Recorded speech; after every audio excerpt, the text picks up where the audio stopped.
Hi guys, how are we all doing today? Good. How are you? I'm doing alright. Tired, like I said. Spring break is coming. Cannot wait. Me too. Excited for spring break. Excited that all my midterms are done. Ready to relax. Yeah. Feel. No kidding. So we're traveling for spring break, but you guys traveled for school. So Yeah, we did. Yeah, right? Yeah, we did. So I think that's what we're going to talk about today. We're going to talk about a little travel abroad program and what you guys thought. I mean, I personally haven't gone yet, so I'm learning as much as the listener here. So let's get into it. So let's start out with the basics here. Like, where did you go? Like, why did you pick there? What was the draw to wherever you were studying abroad? So I studied abroad in fall of 2021 in Sevilla, Spain. It is the southern the capital of the southern state of Andalusia. And I kind of did a process of elimination with it because it was like I wanted to go to a Spanish-speaking country because I was speaking Spanish or learning it for at least 5 years or so. And then because it was around COVID time, I was like, Latin America is like probably safe, but like it would be safer to go in Spain with COVID restrictions and stuff. And then honestly, after that, there were 3 options that UWM did for like this outside program. It was either Madrid, Barcelona, or Sevilla. And I picked Sevilla because it was in my price range, as well as the fact that it wasn't the big major cities, so I felt like I had more of a cultural opportunity with it. Yeah, that's a good answer. Yeah, Alyssa, how about you? I went to Rome, Italy. I studied abroad in spring of 2021. Yes, year's hard sometimes to think about. But last January. I think that's 2022, though. Yeah. This is 2023. Wait a minute. Yes, it was. Yeah, period. 2022. Yes? Yeah, Yeah, because I don't think they were doing study abroad in spring of 2021. I don't think so either, because it was the year right after COVID. Okay, word. Yes. Basically the first semester that you could study abroad, I believe, again. 2020. Right?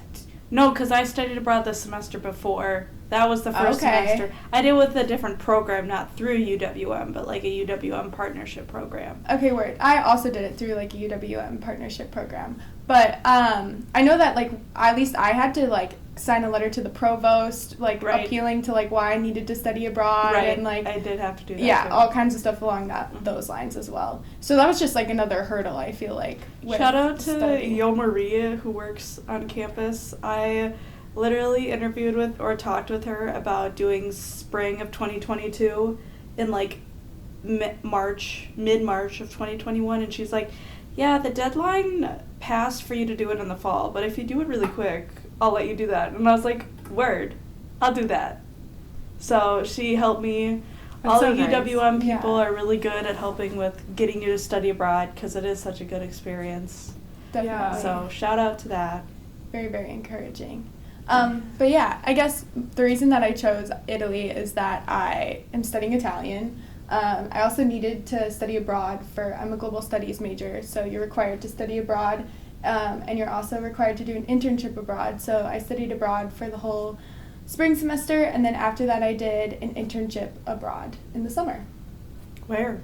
In La Spezia, which is, the Americans know it as like the town that you take the train to go to Cinque Terre. Yep. Yes. Yep, I was there when I went to Italy. I went through there. Yes, definitely. And yeah, it's just like a small port town. I worked at an international shipping company called Taros. Ooh. Shout out to Taros. But yeah, that was definitely like a small town environment. There wasn't a lot of people who spoke English unless you went to Cinque Terre like area, because that's like a touristy area. But like the town that I was actually staying in was pretty small. So like what was the process of you guys like even getting there though? Like was there like an application you had to do to like school or do like a different program or like So I did mine through a different program, CEA, and so I had to apply through there as well as through UWM because I also had to get permission to not leave the school, but like study abroad for a semester and have the transfer credits. And then I also had to apply for a visa, and that was, I honestly think, the hardest part of the whole process because you have to go down to Chicago to the consulate, and at that time you had to get a reservation for it because it was COVID and reservations filled up really quick, so I'd have to be up at midnight like trying to fill out those things. I don't think they do that anymore. I think they just do walk-ins now, which is really nice. But then you have to have all these forms to make sure that you like have everything you need to have, like insurance showing that you're going to be studying abroad and that you have a housing situation and that you have enough funds to like provide for yourself while you're there. So that was definitely the hardest part of it, just like getting that all together and the anxiety of like, am I gonna like miss something? Because when I was there, one of the things that you need is a photo, like a photo of yourself from your passport. So I got the one that the post office gave me when I got my passport, but the guy at the counter was like, it's not glossy enough. And I was like, what? And he's like, yeah, no, you need to go to the CVS across the street, get a photo, and then bring it back. So then I had to do that. And I ended up, the visa, everything worked okay, but... That's so stressful, yeah, though, I'm sure. Yeah, no, for sure. But other than that, it was smooth sailing for the most part. That's so nitpicky. Like, your picture's not glossy enough. We can't accept it. Yeah, but that's like how stressful it is. Like, you have to have everything right with it to make sure, because you're going to another country and you're there for over the 90-day limit. Mm-hmm. So you gotta get that in order. Gotta get that in order. Definitely. And on top of that, usually I know like if you don't have everything like exactly right, like they will send you back, and then you have to go and get like another appointment. Yeah. But I was really lucky because on campus, if you're going to Italy, Simonetta, the head of the Italian department, well, when it was the Italian department, now it's the Global Studies department, but the Italian like professor is actually like a consulate proxy. So I just met with her at UWM. She stamped it, and then I sent it to the consulate, and they sent me my visa. I'm jealous. Also, Yeah. my siblings studied abroad, and they didn't do that. They went in Chicago. I'm gonna tell them that. That's gonna make them laugh. I was like, gonna what? say it's definitely like something where like I knew Simonetta because she was like my professor, and I've taken like a lot of classes with her. Sure. So she was just like, I can just stamp that for you, basically. And then I met her at her office. She looked through all my papers, and then, yeah. That's so convenient. It was so convenient. But it was still really stressful to, like, you have to get, like, a letter from your bank. And, like, my bank was like, I don't know how to do that. And then I was like, well, I mean, just basically say how much money I have in my account, I think. Like, Yeah. I don't know. And just like all of the like nitpicky things like you said, and then on top of that, like you had to, at least for me, I was like trying to get classes that matched up with my major. So I would have to like search through all the syllabuses like available for the school that I went to, and I went to John Cabot in Rome, and I had to like try and find classes that were close enough to each other that like professors would like be able to like give me the credit for that class in order for me to still graduate on time and get like the credit that I needed. Yeah, I remember my first week when I was actually in Sevilla, because I had classes both with the partnership program, because they run through a university that's in the States, as well as it's called UPO, or Universidad de or Pablo de Olavide. And so they scheduled me for advanced Spanish and international business, and I think one more class, or like a Sevilla cultural studies class at the partnership. But then at UPO, they scheduled me for a different advanced Spanish class. I'm like, I don't need two of them. So I was like, and they're old school, so like I had to go into the classes and have the professor sign a sheet to say that it was okay for me to do that. And the first class I wanted to, it filled up right away, and then the other class, thankfully I was able to do that and make sure that it was good. But yeah, for sure. all parts of it just sound so stressful leading up to, like, the actual being there. Or, like, even when you are kind of there. But once you're there, it's really like, we all call, the group that I was with, it was kind of like vacation school. Mm-hmm. We all maybe had we had 4 classes, most of us. A couple people had 5 classes. And you'd be there or do schooling from Monday through Friday, and then you'd basically have Friday through Saturday or Sunday off. And it was just so relaxing to do, like, we would do homework assignments, like, in restaurants and stuff, just because we're, like, it's so chill, like, there's no stress about it type of thing. Yeah, no kidding. Yeah. How did you guys pack to go? Like, that sounds like, honestly, the most stressful and difficult part of it all. Just, like, picking out what you're going to be wearing for the next 3 months and fitting it in, like, one bag, basically? Or, like, I don't know how you guys did it, but... I mean, I am a procrastinator. So I basically just, like, chose what I thought would, like, look good together from what I had. And then, like, the day before I left, I was packing. And I realized I was like, oh, I need so many things. So I just, like, ran to Walmart and got all the things that I needed, like, contact solution and stuff like that. But the nice thing about, like, going abroad, at least for me, I feel like, is they're going to have the same things that you have here. I mean, it might not be the exact, but if you are going to need shampoo, they're going to have the shampoo there. Like, you forgot, like, your favorite t-shirt, you can go buy a new t-shirt there. It's not, like, the end of the world if you forget something that, like, you thought you were going to, like, need to have. But yeah. Yeah, no, I packed super light. So I had 2 big suitcases that I was able to bring, and then plus a backpack for my school stuff. But I packed those super light because I knew that I was gonna end up buying stuff like shampoo and all my other utilities of that sort. There was a Walgreens equivalent, like, right near where I lived in Sevilla, so that was really nice to get all that different type of stuff.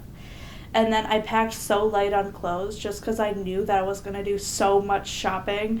I did so much shopping that when my family came to visit at the end, we had to buy another suitcase and bring it home, because even, like, Zara and H&M stores that we have here, they're so much better over there. And, like, even for the same or less of the price. So, like, I just love shopping in Europe. So I got a bunch of clothes there and ended up using that to my advantage. Nice. Yeah, I mean, I feel like I love to shop, so yeah, you probably did it the right way, like, packing light on the way there. You probably also ended up with, like, just like better pieces in general, you know? Because, like, with the weather, story too, behind them. Yeah, and, like, with the weather too, like, it was towards the end of summer, and summer in the south of Spain is really hot. Mm-hmm. I'm sorry, I was thinking of the Sean Kingston song. It's like, hotter than the sun in the south of Spain. Anyway, so, yeah, but then it got colder, and also, like, the people there, they wear, like, long sleeves and long pants during when it's, like, 90 or 100 degrees. What? And I was like, for why? For how? But, like, I'm a Minnesotan, and that's, like, tank tops and shorts. But, like, For you also gotta accommodate to them, too, because, like, you look weird if you're doing that. Yeah. Is it, like, for sun protection more than anything? Well, Or, like, I think they are more reserved, I want to say, Okay. quote unquote, because it's still, like, they're becoming more modern, but it's also, like, somewhat of a Catholic state in a way where it's, like, it's more reserved and stuff like that. Yeah. So, I don't know, it just may be the fashion of it, too. Gotcha. Mm-hmm. Yeah, no I've- kidding. I feel like also, like, going off of that, like, it was, like, the same in Italy. Like, Mhm. you would wear, like, people would wear coats, and, like, people who were Americans would be wearing, like, t-shirts and stuff, and the Mhm. Italian, like, nonas would come around and be like, you're gonna get sick, you need to, like, don't walk outside with your wet hair, like, you're gonna get sick. It's like I'm literally sweating right now, and it's 40 degrees, and... Yeah. But, like, the other thing is, like, just, like, people in Florida who wear, like, sweatshirts when it's, Mhm. like, 50 degrees outside and we would wear like a t-shirt. Like, it's just what you're used to and like the weather that you like adapt to over time. Right. Yeah. Like, cold for you is different than cold for someone else. Okay, but I still will never understand shorts in the winter. Yeah, okay, I that's will just never- an anomaly. Like, I don't know. Yeah, the boys that walk around with Yeah. their like basketball shorts are like, for why? Like, what? I know your legs are cold. I know your legs are cold. Everyone knows wins. it. Sorry. You don't need to hide it. Like, you're not any less of a man. Pants don't emasculate you at all. Oh. That's so funny though. So I guess what were your like most fun experiences? Like, or like what is the epitome of your study abroad experience in one story? The epitome. Oh, okay, we don't have to do that. I wouldn't say one mean, story, but one just like story. the fact that I said before that Monday through Thursday you were in school, but then every weekend you had the ability to travel. And I'm sure you had the same experience in Italy. Like, there's so many different flight companies or train companies where round tickets are like $50 to go to places. So I didn't go as many places as other people in my program, but I went to Amsterdam, I went to Morocco, I went to Ireland, I went to all these different places just because, like, for the weekend to spend these trips, because it was just so convenient and so close for me to experience all these different places to go with these people that I just met a couple weeks ago, but are coming like really close friends with me. No kidding. Type of vibe. Definitely. I had a similar experience for sure with all of that. I traveled to like Greece and Spain and Switzerland and Amsterdam and wherever. But I also spent a lot of time in Rome because that was like why I went there, and I like didn't want to like feel like I hadn't been in the city that I was like studying in. Mm-hmm. So I really enjoyed like getting to like Rome is such a cool city. Like they call it the Eternal City for a reason. Yeah, like absolutely. there is like so much going on all the time. You're never going to be bored. They have events constantly. You can go to museums from all kinds of different times, learn about all kinds of different things. And just like there's like parks and so much culture just within like, well, it's not a small city, but like just within Rome itself. Yeah. Yeah, no, like I probably traveled like half the weekends, but Spain is like known for its nightlife too, so like I wanted to be able to experience those weekend experiences that I could do there, and also like what is life like as a local compared to a traveler. I tried to get that experience too, because local people don't usually travel as often as tourists or American people do when they do there, so being able to get both of those experiences as well. Yeah. Yeah, no kidding. I feel like that's really important though. Like, not just be there. I mean, like, I'm not going to tell anybody how to spend their study abroad, but I feel like getting to know the culture and like how a different culture lives like on a daily basis is like, I don't want to say like eye-opening, but like eye-opening in a sense. Just Oh, like, absolutely it is. it opens your world up even more. Mm-hmm.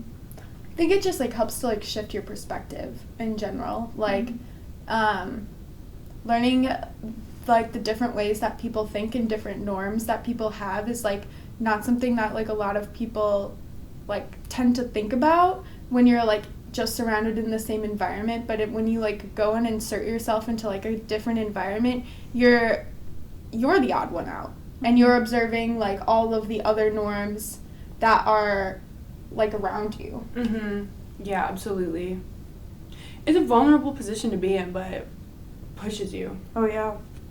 And like, I don't know, like, did you guys wish you guys did anything differently while you were there? Like, or traveled more, Ellen, or like went and saw something, or maybe you missed out on a cultural experience, or... I think one of the things that I, not say regret, but like wish that I would have sought out more was we had opportunities to connect with Spanish people, kind of like having a Spanish buddy that we would meet up with once a week and get coffee or whatever with and just connect with them type of thing. I didn't take advantage of that, and I felt like that could have been a good way for me to open up and to connect more with people who were my age there. Like, I still connected with some of them, and I I also, like, connected with other Europeans in this, like, club thing called Erasmus, where there, like, a whole bunch of other European study abroad people and Americans as well can get together and kind of do activities together to make study abroad more comfortable. I'm more focused on that rather than, like, the students that are actually in Spain that I could have connected with as well. But, yeah. Yeah. I have a question for you. Mm-hmm. At your school, was it like, did like local people go there, or? So at UPO, there all the students in my class were other international students. So it was a lot of people from Germany and a lot of people from the U.S. But it was a Spanish school. They just had that section sort of separated from everyone else. Okay.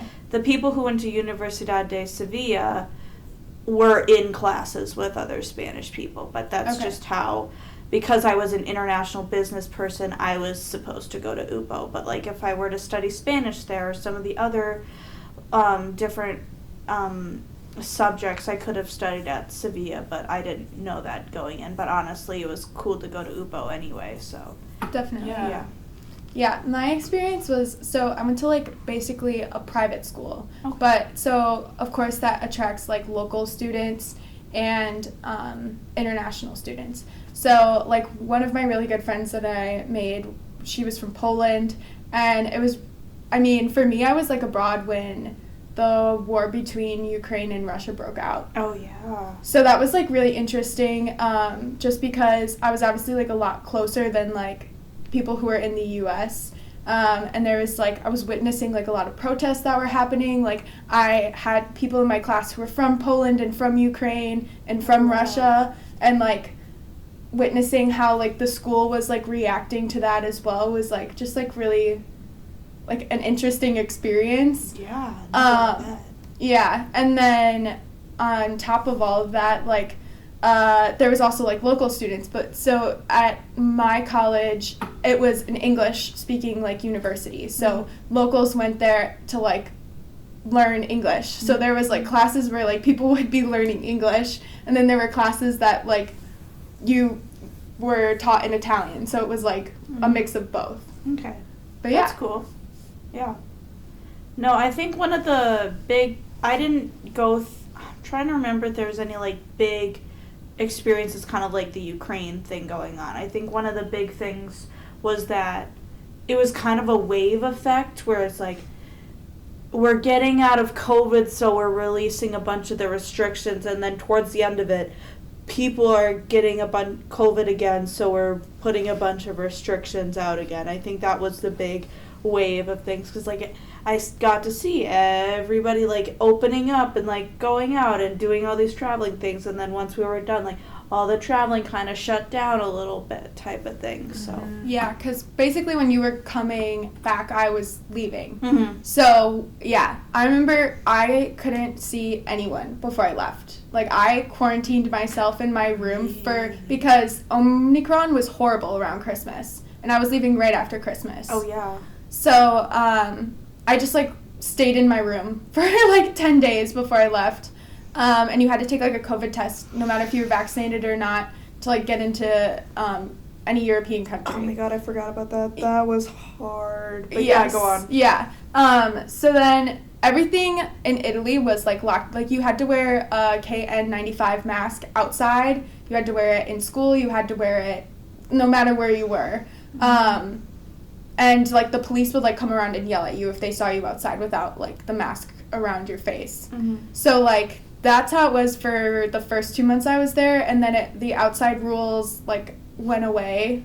And then it became, like, more normal. But you also had to have, like, your CDC card to go everywhere because they have a QR code. Oh my gosh. And it was so embarrassing to have to be like, look at my paper card. Oh my gosh. But that's so smart. Like the paper versus the QR code that's like personalized to you. Like, Yeah. what were we thinking? I mean, America? I feel like Man. you can make a QR code in 5 minutes on the internet. Like, I was like, Yeah, I guess that's true. Why can't we make a QR code? I forgot how hard it was. Yeah, because when we went, like, even when we had to go to Amsterdam from Spain, you had to get COVID tests. Yes. And, like, when we were leaving, that was another we had to reason get COVID tests. Why I didn't travel all that much stuff. was because it was, I mean, it wasn't like to pay to leave the U.S. to get like a certified within 24 hours COVID test. I think was $100. Yeah.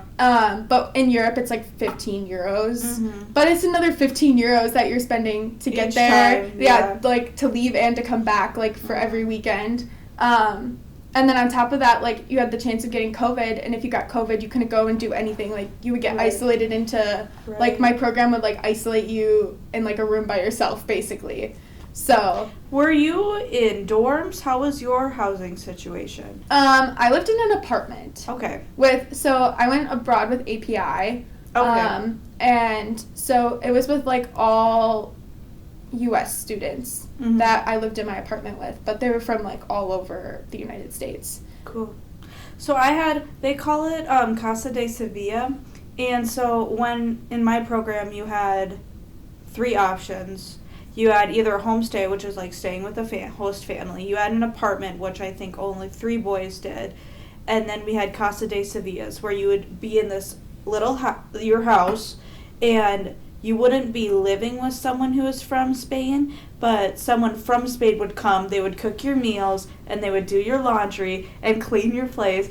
It was so nice. Shout out to Fiji. She was like this old little grandma who like would come and she would clean and she would eat with us and have dinner, and she practically spoiled us rotten. It was me and 4 other girls who were there from different parts of the States, and it was so nice. That sounds so That nice. sounds so nice. So nice. We were fortunate though, because the other Casa de Sevillas, one of them was okay, but then one of the other ones wasn't as good either. But it was kind of like we were spoiled rotten by Fiji. She loved us so much, and we loved her too. Like, oh, that sounds amazing. Yeah, no, it was really nice because like you got to. Because she only spoke Spanish, so I got to practice Spanish with her, we got to connect with her, but then you also had your own personal space. You didn't have to feel like you were stepping on toes of anyone who was, like, living there type of thing. It was just kind of like a house with roommates type of situation. Did your other roommates, like, were they there to learn Spanish too?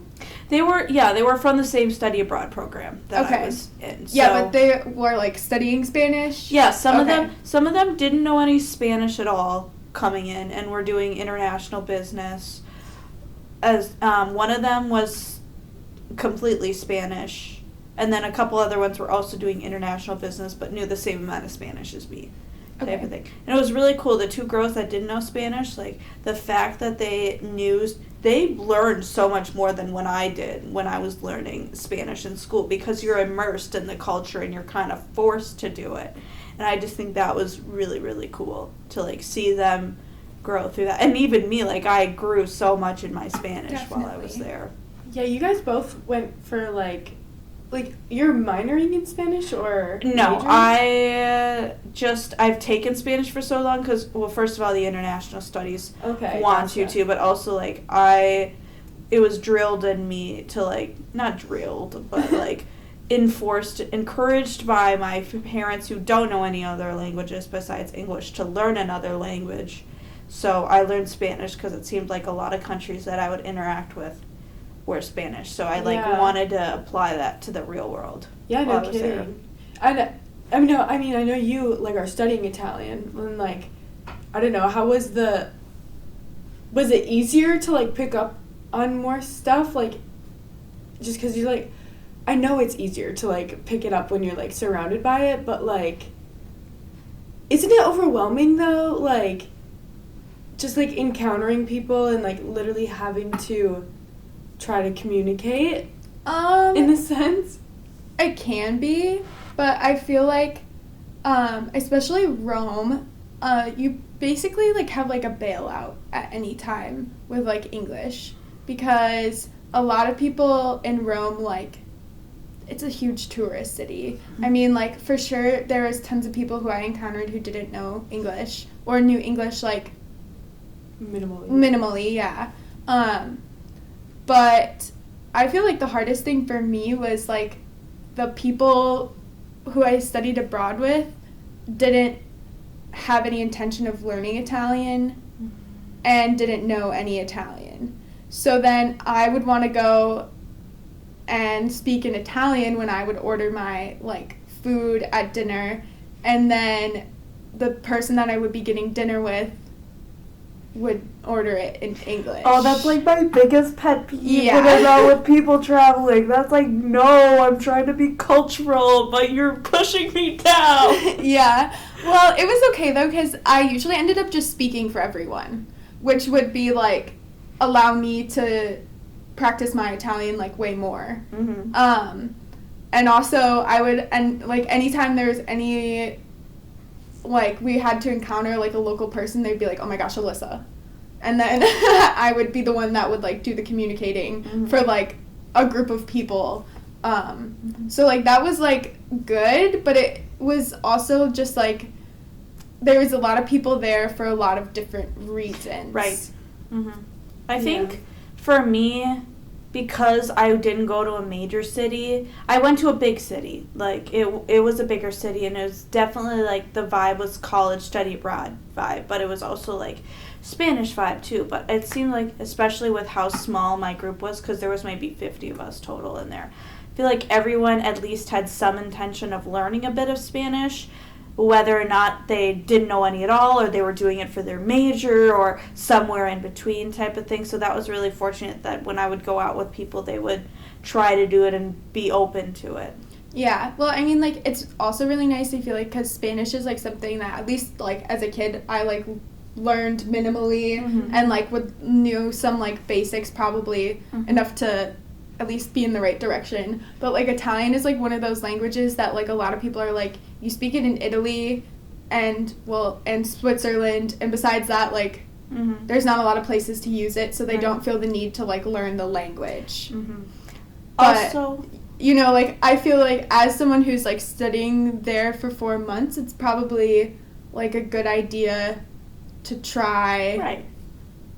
To learn a little bit. Yeah, to learn a Have little an bit. everyday conversation. Yeah. Also, it's really nice with a lot of, and a lot of, when I went to Spain and then also when I went to Cozumel recently, like, whenever I would try to speak Spanish, even if I was really, really crappy at it, or I felt I was really crappy at it, they'd be like, no, your Spanish is so good, or, like, they'd work with me with it, and, like, to make sure that they understood and, like, we understood, because they're all more open-minded about the fact that you're an American and you're learning our language? What? That's crazy. So they were definitely more open-minded about the fact that we would try to speak Spanish with them and they would work with us to help get it better, rather than us trying to say a phrase and then they'd be like, I speak English, and then we'd do the rest of the conversation in English.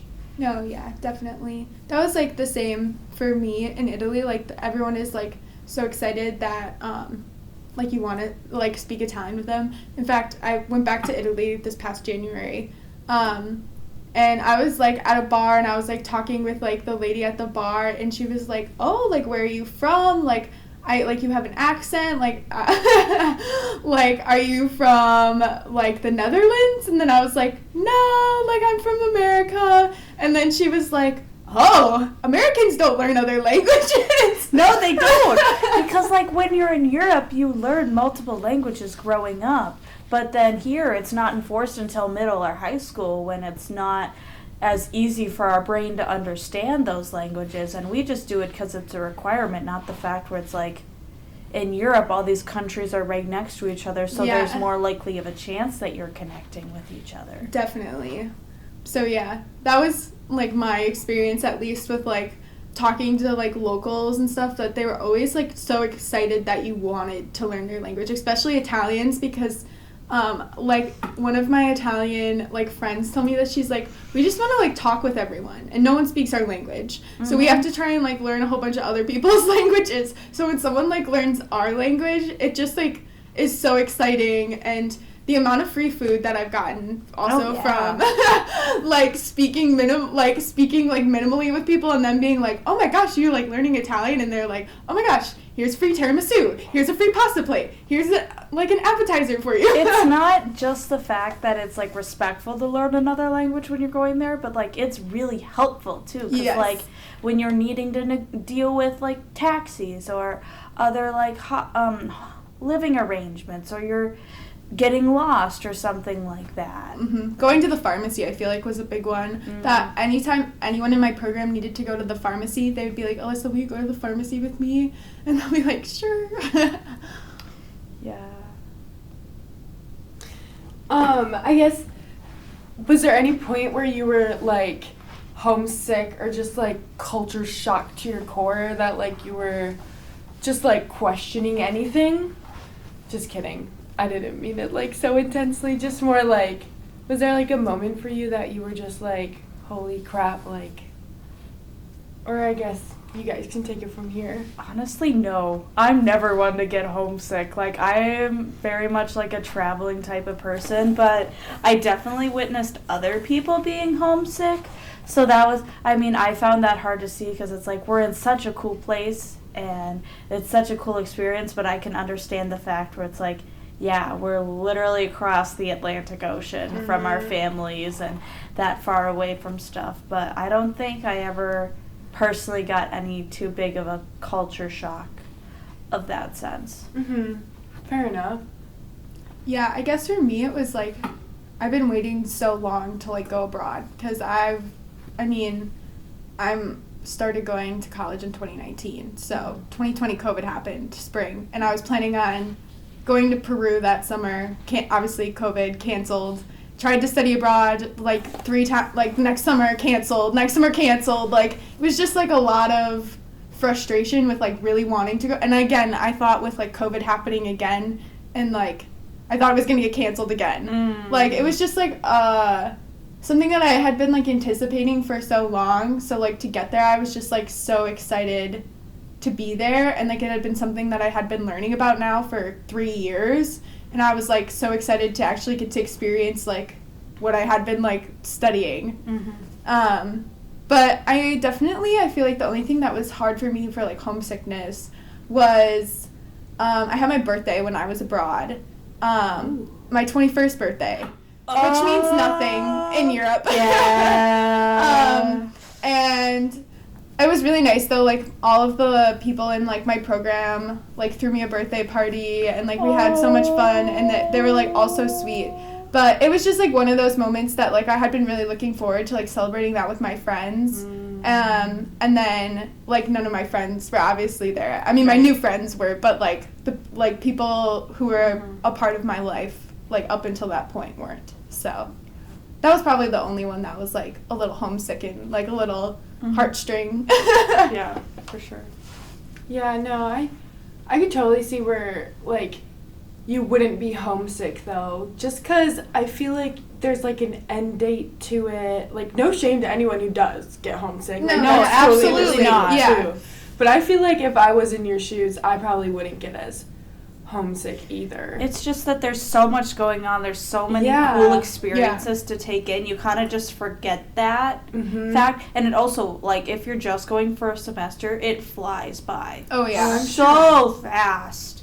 Definitely. So fast. And I would, like, seeing different people get homesick and, like, their different routes of taking it, like, if I had any advice with it, it'd just be, like, connect with people and, like, you almost, like, distract yourself from it because, like, it's not gonna do any good, like, sitting and, like, yes, you should feel your feelings about it and, like, feel it, but, like, not for so long that you're missing out on all the great opportunities in front of you and, like, connect with people so that they can help you through it and help get you motivated to get back and explore what you have or, like, in this experience. Exactly. Definitely.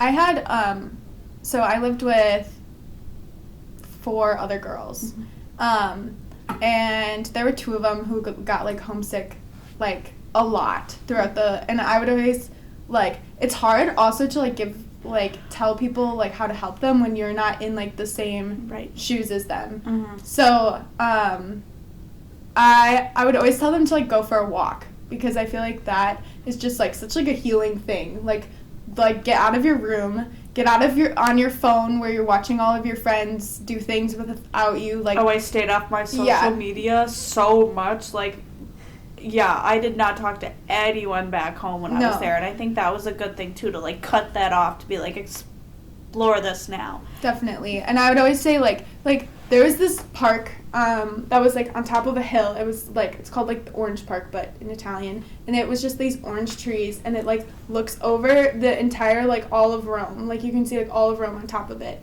And I would always ask them if they wanted to come with me, because I would go and watch the sunset there, like, 3 times a week. And no one would ever come with me until, like, the end. And then everyone was like, this is so cool. Why did you, like... And I was like, I asked you guys all the time if you wanted to come with me. This is not on me, man. This is not on me. No, yeah. But I mean, I guess we should actually get into the studying part of it. How many courses did you guys take? Or were they harder? Was it different school? So I took 4 classes. I took 3 at the, like, partner... was CEA, and then 1 at UPO, the university there. The one at the university was international management, so it was kind of like a business class. It was pretty similar, I would say, to a 300 level here. Mm-hmm. Not super, but, like, it was also very relaxed. Like, everyone wasn't pressured to anything. There wasn't extreme deadlines. We had a presentation at the end, but there really wasn't that much stress to it.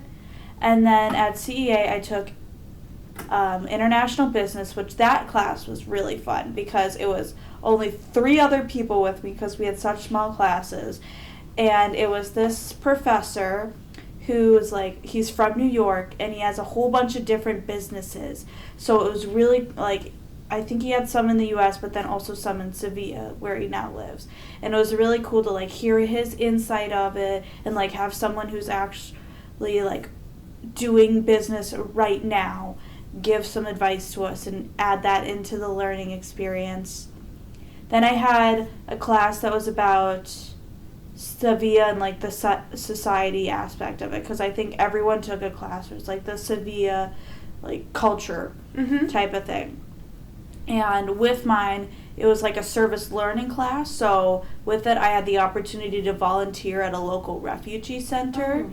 So it was people from different, usually African countries, and they fled to Spain. And usually when they're there, they learn Spanish for a couple of years. Then after a couple of years, if they want to learn English, they have the chance to do that. And so I would go in once a week or so, and I would help them like learn English. So that was really cool.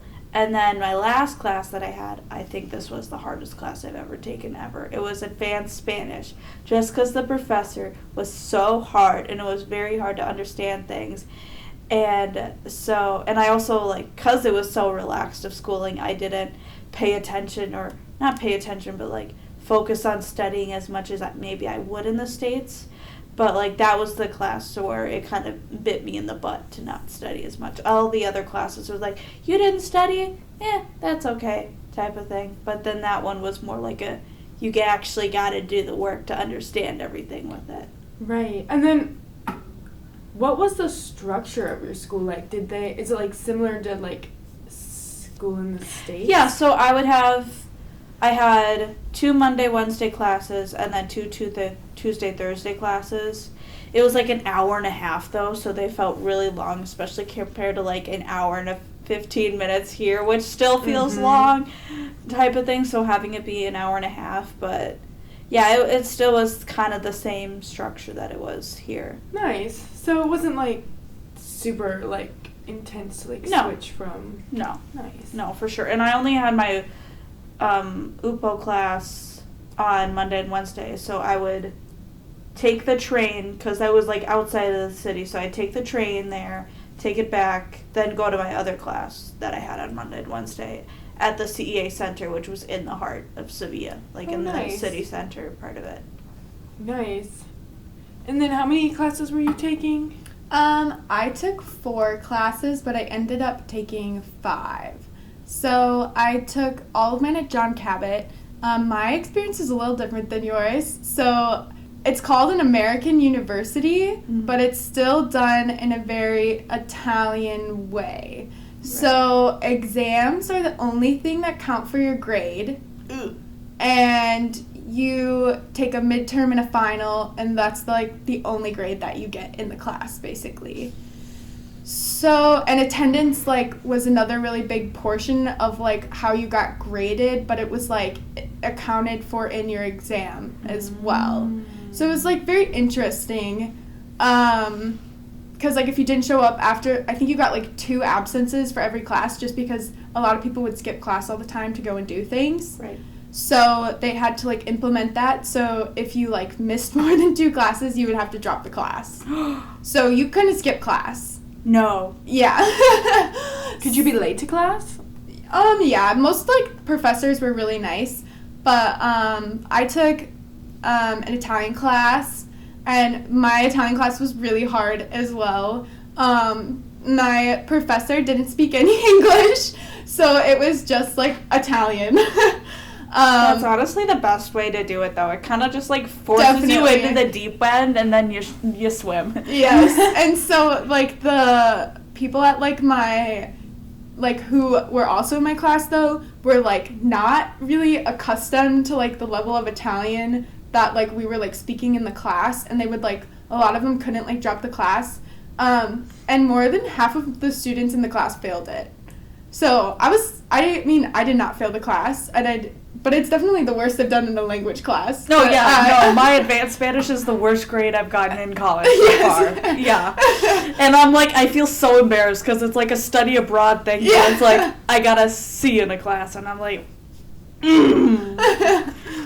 But yeah, and then I took Italian business, which was really interesting. So I got to like learn about like how businesses are like run in Italy, and then we like met with like a whole bunch of executives of like different Italian like big name companies, and they would like Zoom and like talk to us about how they did business.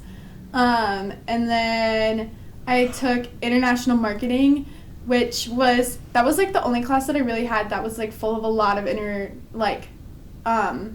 American students who were like studying abroad, which honestly was like really interesting to see how different that class was because of that compared to like the other classes that I was taking. And then what was the last class I took? Oh, I took strategic management planning, which was also really interesting. But a lot of them were, again, like, it was just, like, very exam heavy. So, like, you had to, like, study really hard for your midterm. Otherwise, like, you wouldn't pass your classes. But, yeah, other than that, it was good. But then, so the war broke out in Ukraine. And I had my internship set up to, like, do this summer. But Christine, love her, was like, you don't know what's going to happen. You might not be able to do that. You need to still have an internship to graduate. Like, why don't we try and get you an internship while you're, like, still there and things are okay still. So then halfway through the semester, I started doing an internship class, and I worked for an expat magazine called Roaming. Yeah, so I did, like, a lot of, like, marketing stuff for them. I did, article editing and, like, changing things from Italian to English and then English to Italian and just, like, translating stuff.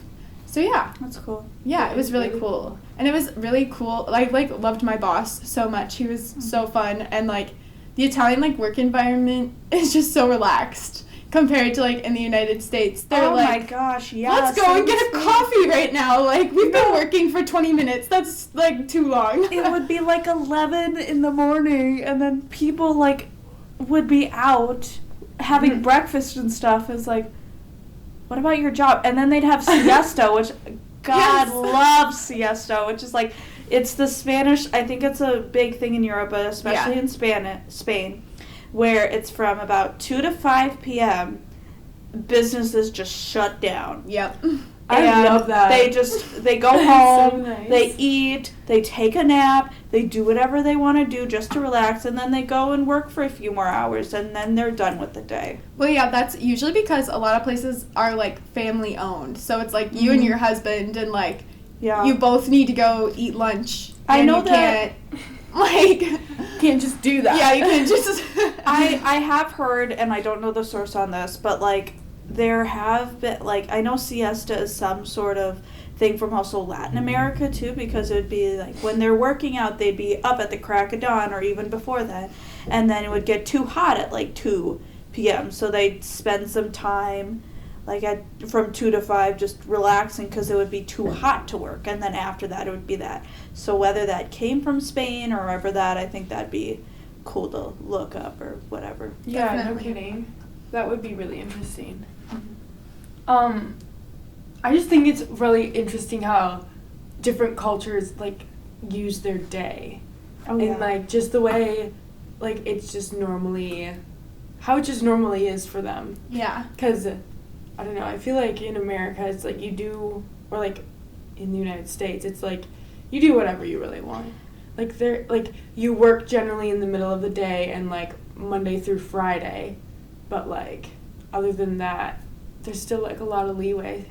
Definitely. I think a big phrase that I learned from in Spain was that Americans live to work, whereas people in Spain or in other places in Europe work to live. In the U.S., we make our identity so surrounded by what we do. We're willing to work outside of the 9 to 5 and work more than like a 40-hour week or whatever to make sure that we have this specific lifestyle based on this specific career and have our career to a certain place, where they're just like, that's not a big deal to them. It's just kind of like they're doing it so that they can get money to relax and do all the other things that they enjoy to do. Mm-hmm. And like there's pros and cons to both Definitely. type of thing. But that was definitely an eye-opening thing to do, to be like, and that's not all in Europe. I know Germany is a lot like the U.S. in that sense, but it's just like learning that you don't have to have your life surrounded by your career was a really cool thing to experience. Yeah. Like almost like stress relieving in a sense, because I Absolutely. feel like we almost like focus on it so much. It's like, what are you gonna do when you grow up? The and fact you start that asking someone that when they're like 3 years old, and it's like they don't know, they're 3 years old. And Like, the fact that I'm 20 years old about to graduate college and I still don't know what I'm going to do with the rest of my life. Like, that scares me, but it's also like, Completely normal. I'm Yeah. 20 years old and I Yeah. don't know that's probably a good thing that I don't know. exactly. Yeah. I will say, however, I worked when I was working at Taros, I did not like how they worked. So, you would go to work at 8, and then from noon to 3, you wouldn't work. Oh, You would get lunch break. nice. And then you would stay until 6 at night, which is just... but I didn't get to, like, leave because I didn't have a car. So I stayed there from 8 a.m. till 6 p.m. That's so tough. Every day. And that's Yeah, just see, like that's a rough. long time to like be in. And like there's tons of people who did that though too. Like a lot of I like worked with like a lot of obviously like not like the higher ups within the company, like a lot of just like Lower normal levels. people Yeah. doing their job. And so they would just like eat lunch at their desk and count that as their part of their like 3-hour work break, which is like very similar to like American culture, I feel like, in that way too. So like while they do that, I feel like there's also like I had the one extreme with like when I was working at roaming where it was very much like how you described, but then like when I was working at Taros it felt more like the American like ugh, like go like build up your career, move to the next, like you move from this department to that department, and like yeah, Mm-hmm. it was just a long day all the time too. And then I would just like sleep on Saturday. I would sleep until like 11 because I would just be so tired. Speaking of, you mentioned cars too, but like when I was in Rome, I know that's the bigger city, but like so many cars there. But Yeah. like in other places in Europe and other big cities, when I was in Sevilla, barely anyone had cars. No, type of yeah. thing. Everyone uses public transportation or their Definitely. bikes or they walk everywhere. And I think that was another really big part of it, because walking 20 minutes to class seemed like easy light work. But if I were to do that here, I'd be like, So annoying. Yeah, definitely. And it's so windy, and Yeah. it's all that type of thing, but the fact that it's such a walkable environment there Definitely. is so nice. I would walk an hour all the time, like to Yeah. go somewhere. Yeah, Is be that like not- an hour, that's easy. Yeah. We'd be like, how far away is the restaurant? An hour? Easy. No, for sure. On my way. But like when my parents were there, we were in a taxi one time, and like you said, like there's like a ton of cars. My mom was freaking out. She was like, "He's gonna hit someone!" Like Also the traffic there. Yeah, when I that was was around there, it's like, seriously. God dang, like what the heck? My mom's like, "I don't know how he knows. Like this is so stressful." I was like, "Chill. He's fine. He's been doing this for a long time." Like. Also in Spain, there's a lot of one-ways too, so like, and Yeah. the streets are so narrow. Tiny. Yeah, you have to like pull over to the side, let the car pass, then you can go, and yeah. That was scary. But honestly, taxi rides and Ubers, they don't have Ubers in Europe or in Italy, but they did in Spain, and they were so nice. And I honestly think those were the best situations that we got to learning Spanish, because we would make conversation with the Yeah. Uber drivers. Taxis. And yeah. they loved it, or at least they Yes. pretended to love it for Yeah. a little bit. But like they loved it, and that it was like our chance to be able to learn stuff. And it was like Uber's there compared to Uber's here. It's like $5 to travel there and back in Spain, but then here it'd be like 30 or something like Seriously, that. some outrageous Yeah, rate. what is with Uber? It literally costs so much to like I know. go like 10 minutes. I feel like I in don't an know. Uber here. Even like at 3 a.m., it was maybe $3 for Oh, that's so 5 of nice. us to go back home from wherever we were. The only place that I used Uber in Europe was Lisbon, and they were like $2, $3, I know, and I was so like, nice. amazing. So Well, that nice. and if you've ever been to Lisbon, I love Lisbon. so that was many so hills. So many hills. And especially because Sevilla was so flat, and everywhere else, like Amsterdam was flat, Morocco was flat, everywhere else that I went to was flat. And so I went there around November. Oh my god. The hills. So many hills. The hills. So many hills. I think I got it's my like- thunder thighs that weekend. I think that it's like the European San Francisco. That's why. Yeah, I describe have it. heard comparisons. But that was a really cool city It is to a really go cool see. city. Yeah. So like living cost wise, is it like much like noticeably cheaper to live in like Spain or Italy than it would be in like the US? Just like we were talking about Ubers and it just really made me wonder. When we like, were like my studying abroad expenses were probably the same as a tuition rate here, but I think depending on where you were at in Sevilla, like living costs were expensive. I don't think it'd be overly. I think compared to how much they make, it would be kind of expensive. But they also are experiencing a housing crisis, or they really? were for a little bit, because when they did the housing bubble, I learned this in one of my classes, they don't do rent there. They usually, even with apartments, it's like a mortgage situation. so you like pay it all up front kind of? Or like you pay a monthly fee Okay. for your like mortgage. And what they do is when you signed it, you had a co-signer. And if you didn't make your monthly thing, you and your co-signer would lose your house, and it would be owned by the bank. And so they ended up having a lot of people without houses and a lot of empty homes. So there was a whole bunch of rebellion and stuff where it's like, we're homeless, but there's so many homes. We're just going to camp out in these homes or apartments type of thing so that we can do that instead. But yeah, so I feel like with that, the cost of living compared to how much you make might be a little bit more expensive, but I don't think it's anything compared to what it is in the U.S. Yeah, I would agree with that. My tuition was definitely more expensive, but that's because I am an in-state resident, like at UW-M, so I definitely don't pay as much as like an out-of-state person pays. Right. But compared cost of living, so much cheaper. Especially for like the things that you do, like when you're abroad, like I couldn't afford to do all of those things in America. Like I would eat out all the time, and it would be like 15 euros, Yeah. like 20 euros, and I would get like everything that I wanted. I wouldn't just like get like one little thing to eat. It's just an overpriced burger. Yeah. It was like food, and I felt like full, like beyond full. But yeah, I feel like the cost of living is much cheaper. Just like what you get, groceries. Groceries were much cheaper, yeah. Bottles of public wine transportation, wine, like all of those types of commodities that you would buy were much cheaper there compared to like the US, for sure.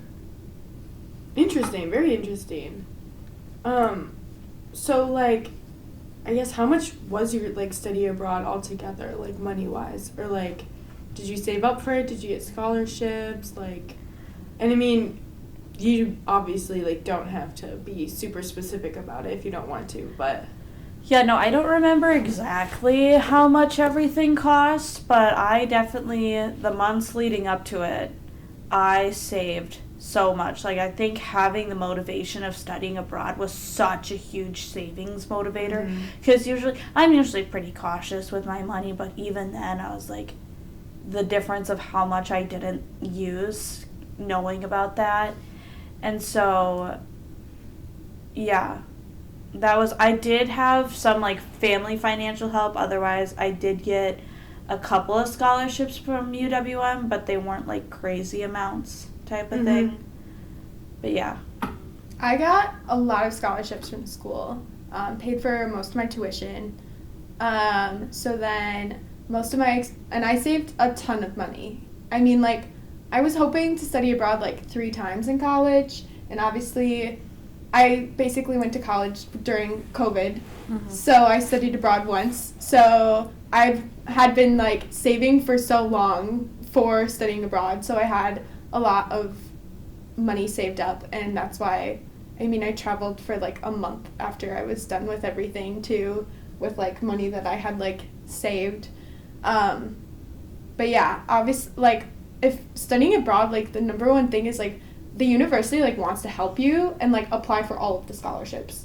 Yeah, you never know which scholarship. Seriously. A scholarship is gonna say yes or no. College and scholarship mixed together. Yeah. Scholarship. A new form of scholarship. Just for college. Created by Ellen. Created by Ellen. Trademark. The new Ellen. Copyright.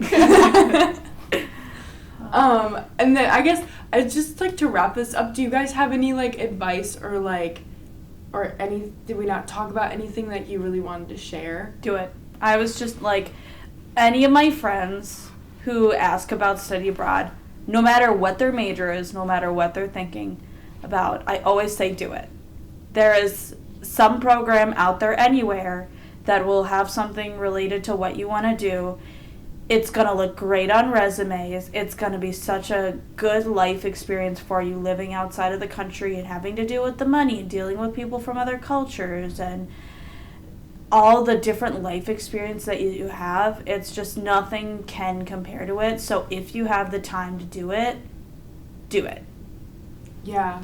No, it sounds like a super great experience. Yeah. Jeez. I mean, I agree with all of that, but like, this was like the first question that when I would like go to college that I would like talk to people about. Like, I was like, what kind of study abroad programs do you have? Like, where, like, I know I want to study abroad, like, blah, blah, blah, blah, blah. And like, I had only ever heard amazing things about it. And like, I remember like in high school writing speeches about like why everyone should study abroad and like trying to like study abroad my senior year. But like, it was an experience that I've like always really wanted to do, and I'm really happy that I got to experience it, and I would recommend it to anyone who wants to try it. And that's not just for European countries, because I know that we've been like talking about that. But I've had friends that have studied abroad in Korea and South America, and they've all given me basically a similar conversation that we've had. Yeah. Like, it was completely worth it. The like cultural experience that you get is like uncomparable. Uncomparable to anything else.